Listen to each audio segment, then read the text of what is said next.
কেন চিন্তা করছো? দেখো এসে যাবে, বলছি তো এক্ষুনি। ওই তো ওরা এসে গেছে। ছোট কাকু, ওই তো। আগে বসো বসো বসো, তোমরা বসো, তারপর তোমাদের সব কথা জিজ্ঞেস করবো। বসো।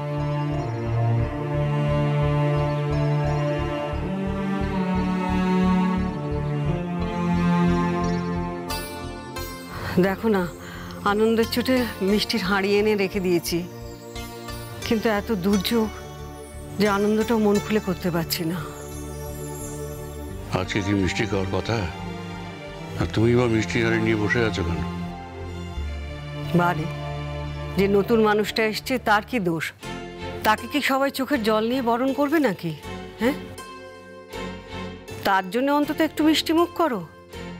আর কখন যে তাকে দেখতে পাবো, মনটা একবারে ছটফট ছটফট করছে। বড়দা ভাই, বৌমা কিছু জানতে পেরেছে কি? এখনো জানতে পারেনি, কিন্তু এরপর তো জেনে যাবে। হসপিটালে আছে, ফোন ধরতে দিইনি, কিন্তু কাল বা পরশু হসপিটাল থেকে তো বাড়ি ফিরবে। স্বভাবতই বাড়ি ফিরেই বলবে যে ড্যাডিকে ফোন করব, ফোনে ট্রাই করবে, না হলে বলবে ওই বাড়ি যাব। কি করে আটকাবো আমি বুঝতে পারছি না। এরপরে কি করব, নেক্সট ওয়াট? যদি মাথা কাজ করছে না, কি করে সামলাবো মেয়েটাকে? মানে বাড়ি ফেরার পর ওকে কি জবাব দেবো, কিভাবে? মানে আদৌ মেয়েটা সুস্থ থাকবে, সুস্থ রাখতে পারবো আমরা? কিছুই বুঝতে পারছি না। মেয়েটাকে আমরা বাঁচিয়ে রাখতে পারবো তো? কি বলছো ছোট্ট করবো এসব? কেন বলবো না বলো তো মেজ বৌদি? ওর তো গোটা পৃথিবী জুড়ে শুধু ওর বাবা। হ্যাঁ, তারপরে তো মেয়েকে কাজও করতে হয়, মানে ওই 4 দিনের কাজের কথাটা বলছি।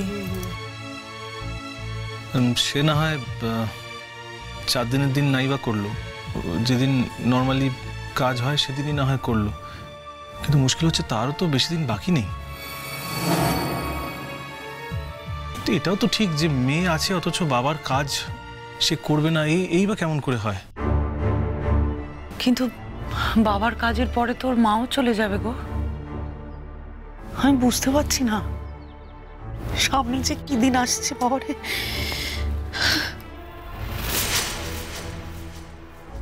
বৌদি ভাই, বুঝতে পারছি সামনে খুব কঠিন সময়, অনেক ঝামেলা আছে, কিন্তু কি বলো তো পটকা, মানুষ তো সবকিছু সামলে নেয়।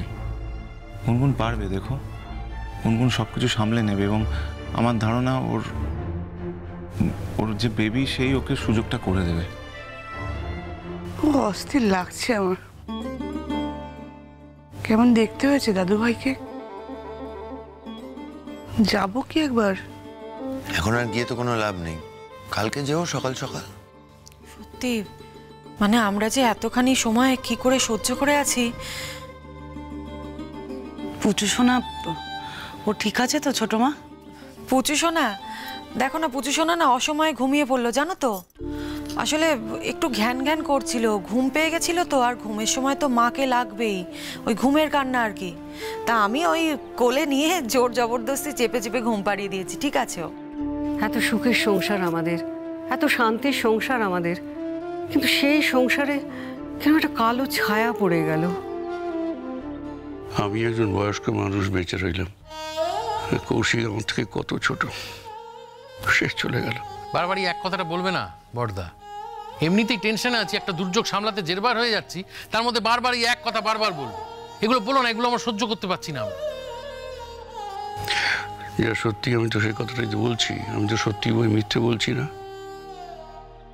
আমি একজন বয়স্ক মানুষ, আমার তো খারাপ লাগবে। কি করবে খারাপ লেগে? মৃত্যুর ওপর কারোর হাত আছে? আর আমার তো এটা ভেবে অবাক লাগছে, উনি এত বড় একজন কার্ডিওলজিস্ট, উনি নিজের ট্রিটমেন্টটা ঠিক করে করাননি, খেয়াল রাখেননি নিজের। তো রেগুলারলি চেক আপ করালে নিশ্চয়ই আগে থেকে উনি জানতে পারতেন। স্ত্রী না হয় অতটা কোঅপারেটিভ নন, মেয়েটা তো ড্যাডি ড্যাডি অন্তপ্রাণ, তার পুরো জীবনটাই ড্যাডিকে ঘিরে। ড্যাডির তো এটা ভাবা উচিত ছিল,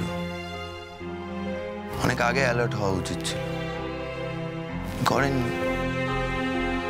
এই বাবিন শোন, যে মানুষটা চলে গেছে তাকে নিয়ে আর এত কথা বলে লাভ নেই।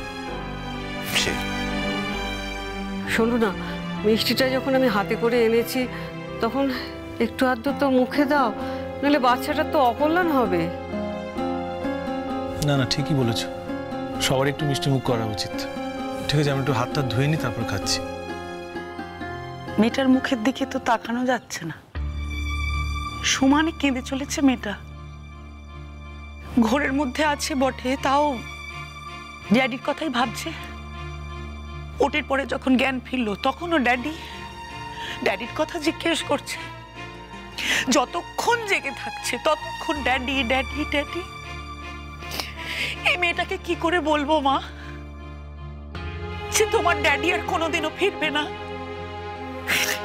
তুই তোমার ড্যাডিকে আর কোনোদিনও দেখতে পাবে না, কি করে বলবো? জীবনে অনেক কঠিন কাজ করেছি, কিন্তু এমন কঠিন কাজ আমাকে করতে হবে এটা আমি ভাবতে পারিনি। কাজটা নয় করা গেল, তারপর আর একজনকে দেখ, এই ঘটনার পরে নাওয়া খাওয়া সব বন্ধ করে ঘুরে ঘুরে বেড়াচ্ছে পাড়ায় পাড়ায়।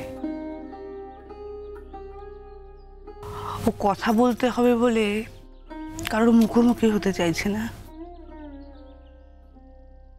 গুনগুনের থেকেও ও বেশি কষ্ট পাচ্ছে। গুনগুন তো জানে না, তো জেনে গেছে, সহ্যই করতে পারছে না। আসলে কি বলো তো মিস্তি, মেজদা তো খুব নরম মনের মানুষ। মেজদা এইসব সহ্য করতে পারে না একদম। ছোট, তুই বলতো একটা মানুষকে দেখাতো যে এই ঘটনাটা সহ্য করতে পারছে। এরকম অপ্রত্যাশিত একটা, ভালো লাগছে না।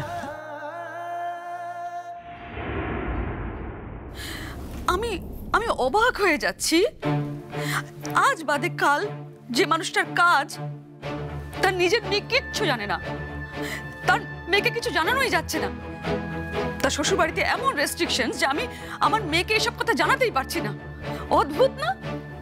না না, আমি কিছুতেই মানতে পারছি না, কিছুতেই না। বৌদি, তুমি কেন বুঝতে পারছো না যে এখন গুনগুনকে দাদার খবরটা দিলে ওর কি অবস্থা হবে? বোকার মতো কথা বলো না তো জুই, একদম বোকার মতো তুমি কথা বলবে না। তাহলে গুনগুন জানবে না যে ওর ড্যাডি নেই? কতদিন তুমি ওর কাছ থেকে কথাটা লুকোবে বলো? কতদিন? আজ যদি গুনগুন জানতে পেরে আমাদের প্রশ্ন করে যে এত বড় কথাটা ওর কাছ থেকে লুকিয়েছি কেন, কি উত্তর দেবে তুমি বলো? কি উত্তর দেবে? না না না, আমি এত বড় রিস্ক নেব না, কিছুতেই নেব না। আমি আজকেই ওকে জানাবো, সব কথা খুলে আজকেই ওকে জানাবো আমি। বৌদি, আমার কথাটা শোনো। তোমাকে তো জানাতে বারণ করা হচ্ছে না বৌদি। তুমি শুধু এখন বলো না, ও হসপিটাল থেকে সুস্থ হয়ে বাড়ি আসুক, তারপর বলো তুমি। এনাফ ইজ এনাফ জুই।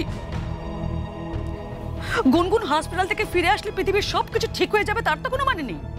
তার কোনো মানে আছে কি? শোনো জুই, আমার গুনগুন ফাদার্স চাইল্ড। আজকে ও যেই কষ্টটা পাচ্ছে না, ও ভবিষ্যতেও সেই কষ্টটাই ও পাবে। আমরা কেউ ওর কষ্ট কমাতে পারবো না, কেউ না। কিন্তু যত দেরি করব আমরা, ও আমাদের প্রতারক ভাববে। বুঝতে পারছো?